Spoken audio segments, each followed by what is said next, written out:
Hello, everyone. My name is Lebo. Hi, I'm Cheryl. And I'm married to Cheryl. And I'm married to Lebo. And I'm a disciple of Jesus.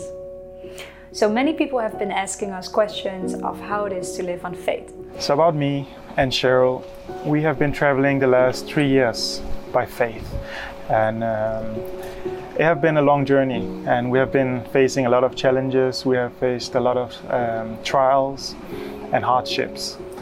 But God has been so faithful to us, and He has helped us through the whole journey that we have had. And they have been so good and so great, and we could not wish for something else than this. But I want to say how we started with it. I want to tell a little bit about the story of how it all began when God spoke to us. So Cheryl and I, before we got married, we wanted to live, for God, and we wanted to serve Him fully and do everything that He called us to do. But we didn't know how it looked like. So basically, I've never signed up for this. I've never wanted this. I loved the life that I was living. I loved working. I loved my career, and I loved it saving up my money to buy one day my own house. Until I met Lebo, and he showed me a different life. But we talked about it, and we both said before we were getting married, we don't want to live on faith. We never thought of living by faith. That was not in our wish list at all. We saw other people do it, and we admired them, but it was not in our hearts at all. Especially Cheryl, she didn't want to do it at all. So I asked him, I said, Lebo, I'm just not that kind of a girl that will just go around without a house or a car. I want to have my house, my car, my security and my comfort. And he said, no, I understand. I also always want to work, and I just want to have our own house, apartment, whatever. But after getting married, God, He started to speak to us slowly, little by little. And we were actually applying for getting an apartment, and we were applying for jobs and trying to do things to happen. But He closed every single door when it came to job. I'm a filmmaker, and for me to get a job normally is very easy because I have so much experience. I have 15 years of experience in the film making world. But there was just nothing, everything closed. And Cheryl, she had a good education, and she had a good job before, and she was working in the fashion, traveling around in Europe. So she had a good CV, and she applied to, I think, over 70, 80 jobs in Denmark, but there was just no one that even called him one time and said, hey, we want you to come for an interview. And for us it was so strange, and we thought, why is it that every single door is closed? And we just kept trying to apply. At the same time, we were applying for this apartment to get. And as we were waiting, God, one day I had a dream, and in this dream I dreamt where God, He spoke to me with an audible voice, and He said, no, don't take the apartment. Really clear. It was very strange because it felt so real when I heard this voice. As soon as I woke up, 2 minutes later, my dad, he called me, and then he said, you got the apartment. But because I had this dream, I couldn't take it. So I looked at Cheryl's eyes and I said, Cheryl, we cannot take this apartment because I had this dream, and it was so clear that it was God speaking and saying, don't take it. But in my head, I thought maybe because God has a better apartment. So we thought that, and we just said, okay, Dad, we will try to apply for another one and see that God has something else for us. So we applied for another one and waiting for that one. And the same thing happened with that one. I got one more dream. Don't take the apartment. And it was exactly the same way, the same audible voice, don't take the apartment. And I got so confused.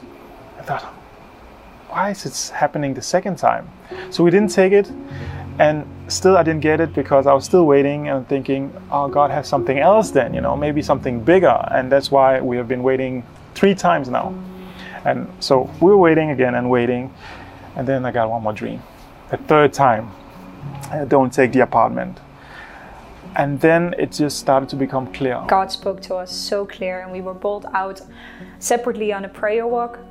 And then when we came home, we talked with each other, and we both had the same thing on our heart. We should not continue with seeking for an apartment. God wants us to travel around and share the gospel. We didn't have any plan B. We didn't have any safety net. We didn't have anything to lean back on. We had no job, we had no money, we had nothing. But we felt really that God said to us, just go, and He will take care of every need that we are in lack of. And so we just started traveling. And I must say it was so scary because it was not in our hearts to do it. It was not in our hearts to to live a lifestyle like this, but we did it because we love God so much more than our own desires, and we know that He is such a good provider, He's such a good Father, and He will take care of everything. And when I had that conviction in my heart, I knew it was from God, and I had so much faith, and at that moment I knew God is going to provide. But then along the way it was hard. We had struggles, and I remember one time there was a lady, she was sharing a beautiful testimony of how God was providing for the whole family, and it was amazing. And when I heard it, I just thanked her afterwards, and I said, wow, thank you so much for sharing this. This was so beautiful and encouraging for me and for Lebo, and knowing that God will provide. But then suddenly she grabbed in her pocket and she took all the money she had and wanted to give it to me. And I felt so bad, and I said, no, you have a whole family to feed. I will be fine with Lebo. I don't want to have your money. And I did not see it as a blessing from God. So one day God showed to me this whole scene again, because I was praying and I said, God, why every single time have the doors been shut for us? And He said, it's because you have pride, Cheryl. You cannot receive. And when God said it, it's like this, it's not a condemnation, but it's this sweet conviction, but I felt so bad. And I knew it was my mistake, and I prayed and I asked God for forgiveness. And from that moment on, we have received more gifts from people, but it went in such an incredible way. God was so merciful to us, because we really had pride. We just simply couldn't receive. Basically, it's just because we have never wanted to live on faith. We have never wanted to lift up gifts from people, and it has been hard for us to think of that there are so many families that are working so hard, and we are young, we are healthy, we can work, so we want to work. That have always been on our hearts. So God was so merciful that He has been giving all these gifts through anonymous people. So sometimes we went to a place and then the person said, hey, by the way, I need to give you some money, and we were like, no, we don't want to receive your money. We still didn't understood and learned to be humble. And then this person was like, no, but I need to give it. And we're like, no, we don't want to receive anything from you. It's like, oh no, it's not from me, it's from somebody else, but the person already sent it to my bank account, so I cannot really keep it in my bank account, so I need to give it to you guys. And it was like, we couldn't do anything than just receive it. And God has been doing it a few times until we finally learned to be humble enough to receive. And now maybe you think, oh wow, so you received the whole time, so it's probably easy. Well, it's not. I'm telling you, it's not. And at one point I even thought that I was really have been growing in my faith in this level, and it have also not always been easy to not have our own place. We have been living basically every single time always with people. And as a married couple, is sometimes it can feel that you're missing your own privacy. But it has been a blessing as well to disciple people. But I remember there was one point that it was really hard for me, and I was crying in the night, and I said, God, I don't know if I can live like this. I know you have called us to do this, but I don't know if I can live like this. And I said, but God, it's nothing compared to the struggles that Jesus did towards the cross, so I can do it. And then I remember we were discipling a couple, and my husband said, Cheryl, it is not the time right now to worry. And I said, I just want to have my own place. It went back and forth with me. I don't know, maybe it's because I'm a girl, I don't know.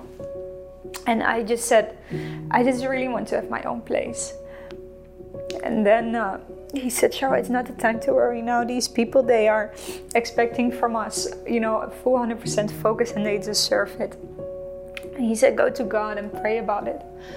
So I went to God and I said, God, I'm so sorry, but I just want to have my own place. I don't want to go back and not have my own place. I just want to, settle down and work, and that's all I want. That's difficult to ask. Last year have been really heavy and one of the hardest for us because of course, the pandemic, the COVID-19, which caused a lot of problems for people like us, Cheryl and I, who travel constantly. It have been such a huge challenge for us to see every single country getting closed down and banned. It's like, okay, God, you call us to do this, but what now? Everything is banned, everything is closed. how can we continue to do this? And we didn't have a job, we didn't have a home, we had nothing to go back to, and we have nothing to go to. So it was kind of like so many worries, so much fear came over us again and again. But I want to say this, amazing things have actually happened since COVID-19 came, because we have actually been traveling much more than we did before. And it just shows how good God is, how faithful He is. And you know, we could also just have stayed back and being in the country and say, okay, we have to be careful, we have to stay home, like many Christians have done, being in fear. But if you think of Jesus, if Jesus would have been here on earth today, how would He have done it? Would He have just been going back to His house and just closed down the door and just stayed home for the next, I don't know how long time, until the pandemic was gone, and then after that start doing the ministry again? Of course not. If Jesus would keep on going and doing what He would do, why would we not do it? You know, God is always working, and God is always, you know, using us, and He wants constantly people to come to Him, and He wants to save people. But I'm really getting better in it. But it has not always been easy. Sometimes I thought, okay, now my faith have really been growing at the level of being able to receive and work for God and live 100% on faith. But then when God spoke to us to go to Latin America around 6 months ago, He spoke really clearly to my husband to go to Colombia. And I had already peace about it before we even left Europe. So I already had my backpack carry-on with me to somehow had the idea of that we would go to Latin America. And then just before the day before we were about to leave, my husband was looking on some Airbnbs where we could stay the first month. And then he saw a place, what he really liked. And he said, Cheryl, it looks amazing. It has a little desk. It was a private room in a house. And I was looking up hostels and thinking, well, let's, you know, keep the budget low. And it was not that it was much more, but for me, I was really thinking of simply just a bed and that's it, shared bed, bathroom, and that's it in a hostel. But then he saw it and he was so excited about it. And he said, no, I really want to stay here. And I was just praying and I thought, do we have the money even? And my husband is taking care of all the money, so I don't see it, so I don't somehow need to stress out about it. I just need to trust Jesus that He will provide for both of us. So then that same evening, he felt on his heart to pay for everybody when we went out for dinner. And I thought, oh, okay, so well, that's a sign that we are financially somehow doing good, so I don't need to worry.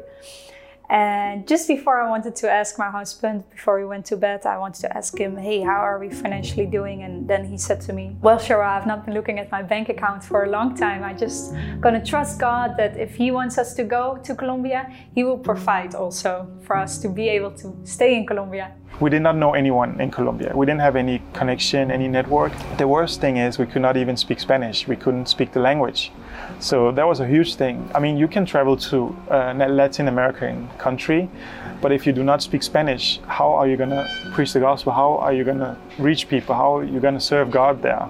It's pretty much impossible. I really thought that my faith level in this area had really been growing. But then after he said that, it was like a stone just sink down in my heart. And I thought, I can't do this. I can't do this. I said, God, please help me. I asked for forgiveness. I said, God, I know You can provide, but my faith is very low right now. Faith is not about when you see it, you do it. No, faith is to do something you do not see. Faith is trust. You trust someone, to trust God, that He will come, that He will be there. That is to have faith in Him. And so for us, it's like seeing a bridge that is not even built, but we need to cross over. So every time we take a step, a little of the bridge is getting built, and then a little more, a little more, a little more every single time we take a step. And this is how I've been with our lives ever since. So I prayed, I took a shower, and then my husband, he said, hey Cheryl, I've been praying and I've been reading Luke 12, and it's such an encouragement was for me, and I really felt that God told me to share it with you as well, of how God is providing for the birds. And are we not more worthy than the birds? And it was just such a blessing when he was sharing everything from Luke 12. Then I said, okay, God, help me in my faith, help me in my faith. So we went to Colombia, and suddenly I got a message a few days later, and it was from somebody in another country and didn't know our situation at all. And this person had a dream about Lebo finding an Airbnb place, and he was so excited about it, and he showed it to me and this person. And I said, no, this is too expensive. And then she saw how sad Lebo was, and she just thought, come on, this is not so expensive, this is nothing. In the dream, this person saw an amount of money that they needed to give to us. And this was, the crazy thing is that this was exactly the amount for all our stays that we have been staying for 3 months in Colombia. So this was for me really special to see, not even to, of course the money was amazing to receive it, but for me to see that God still sees my, my little struggles, my little faith, and He wants to rise it up to a higher faith level. If we really understand of what it is to not worry, it really shows of how our Heavenly Father is. What a good Father, because think about it, if you are a child of a multimillionaire, you would never worry. Well, God has all the gold and silver in the whole world. But why would we still worry? So is it for everyone? Is it for you and everyone who is around you to just quit your job and to live by faith? Yes and no. We are all called to serve God wherever we are. So yes, we're supposed to serve Him. We're supposed to be a missionary wherever we are. To be a missionary doesn't mean you have to travel to China or to Africa to serve God or to be a missionary. But to be a missionary is to be on mission for God. And we are on a mission for God everywhere. In your hometown, in your job, in your school, in your friend circle, in your family circle, you are on a mission wherever you are to reach the lost. So that is one thing. You are called to serve God, yes. And yes, we're also all called to live by faith. Not live by faith like many people think, that you have to quit your job and sell your house and travel to India or something and rely on God financially in that way. No, to live by faith is to have faith in Jesus, to have faith in God wherever you are, to have faith that He will carry you through your job, through your day, to help you pay your bill, to pay your rent. This is to have faith in God. If you do not live by faith, then I don't know what you live by. So we're all called to live by faith. So that is one thing as well. But no, I don't believe that everyone is called to quit their job, to sell their house and to travel to Africa or to travel to South America. This is not what God is calling us to do, because if everyone would do that, every Christian would do that, then there will be no one in the job. There will be no one in your country or in your hometown to preach the gospel. You're put in your place for a reason, in your friend circle, in your family circle, in your job, because you are supposed to reach people there. And that is our calling, to be a missionary wherever we are. And there's a lot of people out there who are young, and they maybe see us, Cheryl and I, and they think, oh, they're living such an amazing life, and I have so many problems in my house, I have so many problems with my friends, I want to just travel and to do what they're doing and to experience the world. I want to say this, no. Don't do it. You're not supposed to do that. This is wrong. Because the reason you want to do this is because you want to get rid of your problems. You want to run away from your problems. And you're lazy. I want to say to you, you are supposed to stay where you are. You're supposed to go to school. You're supposed to work. And you're supposed to be faithful in what you are in right now and not run away from your problems. And you're supposed to learn discipline and let God discipline you, because God don't like people who are lazy. He don't want you to be lazy.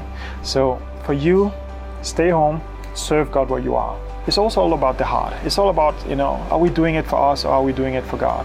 The most important for us is to have the right heart, to say, God, what do you want us to do? We want to follow you wherever you call us to go. And if it is to serve you by swiping floors, clean dishes, this is what we're going to do.